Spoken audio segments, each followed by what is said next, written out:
વિદેશ ગયેલા મા બાપ. અમેરિકાનું ન્યૂયોર્ક શહેર. રાતના 10 વાગ્યાનો સમય. વર્ષોથી સ્થાયી થયેલા એક ગુજરાતી પરિવારમાં ભજવાઈ રહેલું એક શરમજનક દ્રશ્ય. પોતાના ઘરે આશરો લઈને પડેલા એક આધેડ પતિ પત્નીને ઘરની સ્ત્રીએ ગાળો ભાંડીને અપમાનિત કરીને ઘરમાંથી નીકળી જવાનો આદેશ ફરમાવી દીધો. 52 વર્ષના બચુભાઈ અને 50 વર્ષના બબીબહેન હજુ માંડ એકાદ મહિના પહેલા જ અમેરિકા આવ્યા હતા. ખેડા જિલ્લામાં નાનકડા શહેરમાં આવેલું મકાન વેચીને આવ્યા હતા. 3 દીકરીઓને મોસાળમાં મૂકીને આવ્યા હતા. કોઈ પારકાના ઘરે નહોતા આવ્યા. બચુભાઈની મા જણી સગી બહેનના ઘરે આવ્યા હતા. આશા બસ એટલી જ હતી કે શરૂઆતના બસ 6 મહિના બહેન બનેવી એમના ઘરમાં આશ્રય આપશે તો વિદેશની ધરતી ઉપર સેટલ થઈ જવાશે. દેશમાં ધંધો ચોપાટ થઈ ગયો હતો અને 3 દીકરીઓ જુવાનીની ધાર ઉપર આવીને ઊભી રહી હતી. જો બધું બરાબર ચાલ્યું હોત તો આવું જ થઈ શક્યું હોત. પણ બચુભાઈની બહેનને બબી ભાભી સાથે ફાવ્યું નહીં. નણંદ ભાભીના યુગો જૂના વેરઝેર અહીં પણ નડી ગયા. નણંદ 15 વર્ષથી અમેરિકાવાસી બની ગયેલા હોવાથી પૂરેપૂરા પશ્ચિમી રંગમાં રંગાઈ ચૂક્યા હતા. ભાઈની મુશ્કેલીઓ, ભાભીના ગામઠી સંસ્કાર અને જૂનવાણી રીતભાત એને હજમ ન થઈ શકી. ન સ્થિતિ જોઈ ન સમય અને કહી દીધું, get out from this house.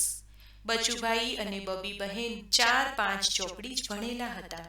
બહેનના શ્રીમુખમાંથી સરી પડેલી ગાળો તો એમને ક્યાંથી સમજાય. પણ એ શૈલીમાં એ અંગ્રેજી વાક્યો ફેંકાયા હતા. એ પ્રેમ ભર્યા કે નિર્દોષ તો નહોતા જ એટલું એમને સમજાઈ ગયું. બારણા તરફ ચીંધાયેલી આંગળી એમને સમજાવવાનો કે કરગરવાનો કોઈ મતલબ નહોતો. છેલ્લા થોડાક દિવસોથી બેનનું વર્તન બગડતું જતું હતું. બચુભાઈ અને બબી બહેન પોતાના કપડાની બેગો ઉચકીને તે જ સમયે ઘરમાંથી નીકળી ગયા.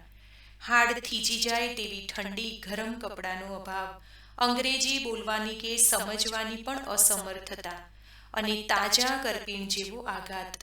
બંને જણા રસ્તાની ફૂટપાથ પર બેઠા હતા.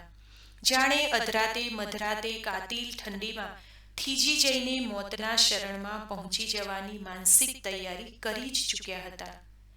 1-2 કલાક આમ જ પસાર થઈ ગયા. ત્યાં તો એક નાની કાર આવીને એમની સામેથી નીકળી ગઈ. પછી ધીમી પડી અને ઊભી રહી અને રિવર્સમાં સરકીને એમની પાસે આવીને થંભી ગઈ. દરવાજો ખુલ્યો અને એક ગાડીમાંથી એક યુવાન બહાર નીકળ્યો. આ બંને થરથરતા વૃદ્ધોના ચહેરા અને કપડાં જોઈને એણે તરત જ શુદ્ધ ગુજરાતીમાં સવાલ પૂછ્યો, ગુજરાતથી આવ્યા છો? કઈ મુશ્કેલી ખરી? શું હું તમને કઈ મદદ કરી શકું? સાવ સીધા અને સાદા 3 જ નાના સવાલ.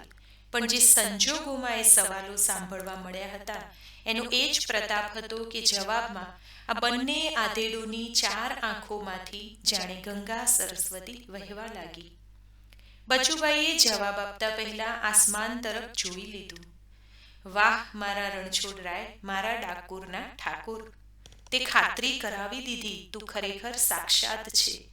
નહીતર મારી સગી બહેન અંગ્રેજીમાં ગાળો ભાંડતી હોય ત્યારે આ અજાણ્યો જુવાન મારી માતૃભાષામાં કાં વાત કરે? બબી બહેને તો રડતા રડતા આ જુવાનની આગળ પૂરી આપવીતી વર્ણવી દીધી. યુવાને કહ્યું, યુ ડોન્ટ વરી, માફ કરજો, મને હું ગુજરાતીમાં બોલું છું, તમે ચિંતા ન કરશો. અત્યારે આવા સમયે તો હું બીજું શું કરી શકું, પણ તમે મારી કારમાં બેસી જાઓ. હું એક રૂમ રાખીને રહું છું. આજની રાત તમે મારી સાથે રહેજો, પછી શાંતિથી વિચારીશું કે શું થઈ શકે તેમ છે. ગાડીમાં બેસીને બંને જણા રૂમ પર ગયા. યુવાન સૌરાષ્ટ્રના ગામડાનો હતો. અહીં તે ભણવા માટે આવ્યો હતો અને સાથે નોકરી પણ કરતો હતો.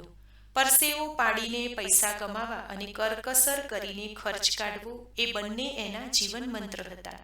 એમાંય તે આ બંને જણાનો બોજ આવી પડ્યો. ફ્રીજમાં ઠંડી પડેલી સેન્ડવિચ કાઢીને માઇક્રોવેવમાં ગરમ કરીને પેલા યુવાને આ બંને જણાને ખવડાવી. પોતે પણ ખાધી, દૂધ પીવડાવ્યું. પછી જમીન ઉપર 3 પથારી પાથરી દીધી. બબી બહેન બોલી ઉઠ્યા, બેટા તારું નામ તો કે? ઋગ્વેદ. અહીંના લોકો તો 7 પેઢી સુધી શીખે ને તોય આ નામ બોલી ન શકે, માટે મેં જ મારું નામ ટૂંકું કરી નાખ્યું. બધા મને રોકી કહીને બોલાવે છે, પણ તમે તો ઋગ્વેદ જ કહેજો. બચુભાઈ હસી પડ્યા. બેટા મને તો કદાચ ફાવશે, પણ આ તારી માસીને એવું અઘરું નામ નહીં ફાવે, એટલા માટે રોકી જ રહેવા દે. પછી ગંભીર થઈને ઉમેર્યું, આજ રાત પૂરતી તો વાત છે, કાલે સવારે તો અહીંથી એમ પણ અમે જતા રહીશું. ત્યારે પેલો છોકરો કહે છે કે ના ના અંકલ, એવી ઉતાવળ કરવાની કોઈ જરૂર નથી. હું આ ભાડાની રૂમમાં એકલો જ રહું છું. મારો અડધો દિવસ કોલેજમાં અને બાકીનો દિવસ જોબમાં પસાર થઈ જાય છે. સવારે વહેલો નીકળી જાઉં છું અને રાત્રે 11 વાગે આવું છું. તમે અહીં હશો તો મને 2 વાતની નિરાંત રહેશે. મહેમાનોને પહાડ જેવો પારનો ભાર ન લાગે એ માટે રોકીએ હસીને કહી દીધું, સવારે જતી વખતે મારે બારણું લોક નહીં કરવું પડે, અને માસી જો ચા બનાવી આપશે તો મારે ભૂખ્યા પેટે નહીં જવું પડે. રોકી બેટા, આ તું શું બોલી રહ્યો છે? તારી માસી તારા માટે એકલી ચા જ નહીં, ગરમ ગરમ નાસ્તો પણ બનાવી આપશે. અમારા ખેડા જિલ્લાની બાઈઓના હાથમાં ભગવાને આ એક જાદુ મૂક્યો છે.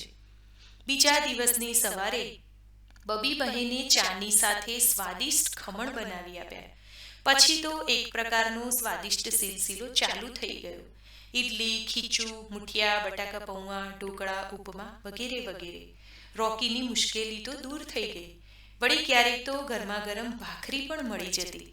એ ક્યારેક આભાર માનવા માટે હોઠ ઉગાડવા જતો ત્યારે બબી બહેન રડી પડતા. અમે શું કરીએ છીએ બેટા? ખરો ઉપકાર તો તું કરે છે, પારકા દેશમાં 2 અજાણ્યા માણસોને આશરો આપીને. બેટા તું મને એ તો કહે કે પૂર્વજન્મના કયા સંબંધે તું આ બધું કરી રહ્યો છે? આ જગતમાં બધા જ સવાલોના જવાબો કંઈ નથી હોતા, અને લાગણીની દુનિયામાં તો નથી જ હોતા. બધું સરસ રીતે ગોઠવાતું ગયું.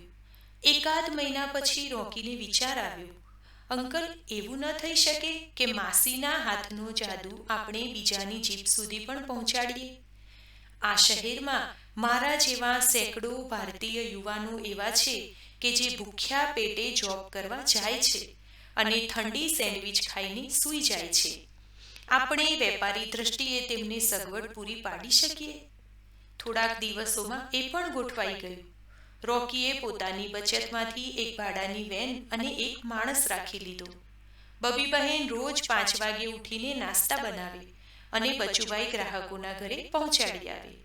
વિદેશની ધરતી ઉપર મહેનતનો પરસેવો મહેકી ઉઠ્યો. ભારતના છોકરાઓ વતનમાં રહી ગયેલી મમ્મીઓને ભૂલી જવા માંડ્યા.